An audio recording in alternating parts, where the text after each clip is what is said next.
Now, I know a lot of people can only watch a YouTube video for about a minute, so I'm going to tell you now, yes, you can weld with Xenon, and the reason I know that is because I've just done an experiment and found out that, yeah, you can.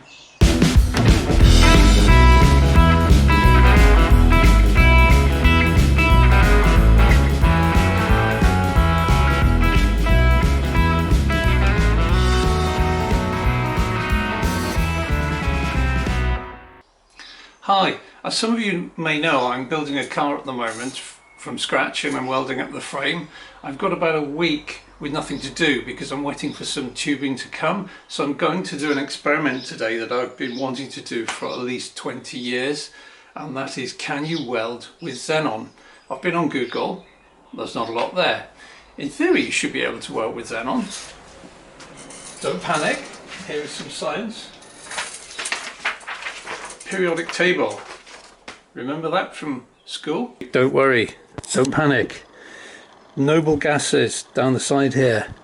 They don't chemically react with anything. That's good if you're making a shielding gas for welding. You don't want things reacting. At the top, helium, good for airships. It's light. Coming down, neon, argon, which I already use for welding. There we are, this is my normal welding argon. Krypton. Xenon, radon. Radon's radioactive, that's not so good. Argon, forget about that. That's been synthesized in a lab. It doesn't actually exist in the real world. So Xenon, can you buy Xenon in cylinders? Yeah, you can. This is the very first cylinder. Here it is. Xenon, 150 litres. That was ever given to me for a scientific research project. So what's the deal with Xenon? Why aren't we all using it for welding as a shielding gas? It's heavy, it's inert, surely it would work quite well. Well, there is a problem. It's $30 per litre. That's not $30 for this small cylinder. That's $30 per litre uncompressed. So you can see this little tiny cylinder of 150 litres would actually at the time have been worth an enormous amount of money. So let's see if there's any in the cylinder. Ah, it's empty. Oh well, never mind. We'll have to think about this another day. Only joking. I've got some more. So the next problem I have is, while my Argon regulator, pressure regulator, gives you an estimated flow of gas in litres per minute, Xenon is much denser. So I have a pressure regulator that I can regulate the pressures with, but I've no idea what flow that equates to. So there's going to be some trial and error here. So we have a not so brilliantly created feed gas into the back of the TIG welder. I'll talk about what that is in a minute, and I'm going to attempt to TIG weld some steel plate with Xenon and then compare it with the same using Argon. So am I the world's best welder? Well, no, I'm not. I'm just getting better with practice. One of the best pieces of advice I was ever given was, just because you're not formally trained to do something, it doesn't mean you can't learn to do it. So first of all, we have a tungsten rod which has to be sharpened to a point. We'll just give that little sharpen there, and then that rod goes into the end of this torch.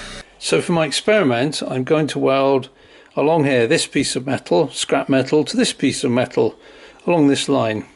So how does that work? Well, if I put this clamp onto the metal and then pull the trigger, if you like, on the welder and hold this close to here, what actually happens is an arc, an electric arc, jumps from this tungsten point across the gap into here, and at the same time you add what's called filler rod.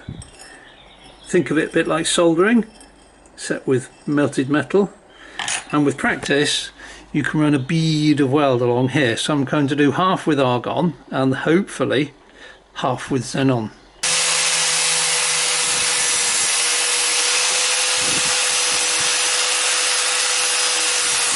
So here's my cleaned up two pieces of metal clamped together in a vise, nice and shiny, ground electrode connected. The other thing I'm going to need are some gloves to protect my hands, some filler rod, and of course a welding helmet to protect my eyes with. Now my next problem is this: when I press the button to go, shielding gas comes out of this ceramic cup and it surrounds the arc to stop it reacting with oxygen in the atmosphere, which creates a bad weld.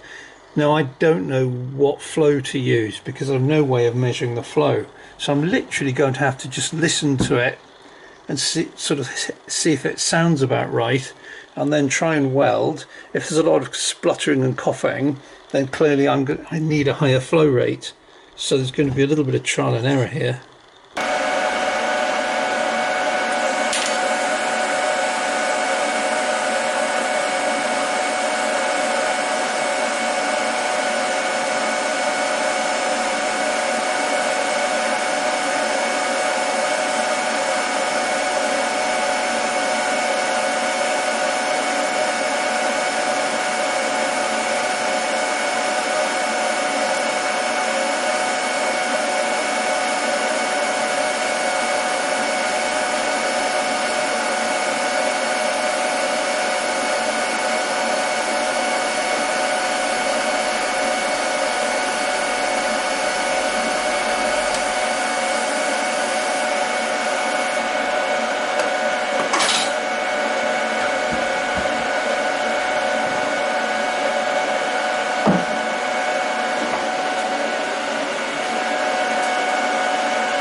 I'm pretty impressed with that. That was my first go, and I've kept the shot continuous just so that you know I'm not cheating. Here's the Xenon cylinder, here's the tube, there it is going into the back of the welder. So just for comparison, I'm going to switch to Argon and then finish the weld off using Argon just as a comparison. But actually that was almost underwhelming, and it's actually quite a nice weld considering it's one of my welds.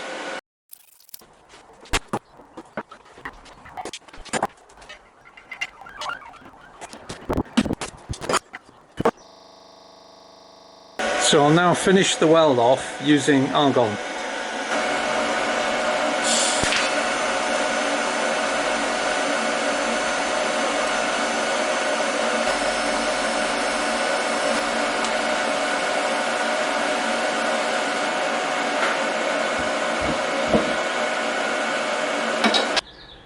So you see, this is the Argon side, this is the Xenon side. They look pretty similar. The current settings on the welder were unchanged, exactly the same. You might ask, well, why would you even bother to weld with Xenon? Well, the answer is, until you've tried, you don't know. So this was just an experiment to see if it's possible. Clearly it is possible.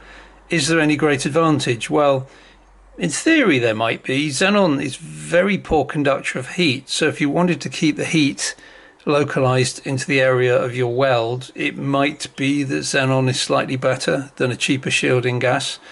Looking at these welds, they look pretty much the same. Also, my Xenon gas flow was not the same as the Argon gas flow, because the Xenon flow was literally a gas. It just hissed out at about the right rate. It sounded about right, so I went for it. It may have been that I had a higher flow than I needed.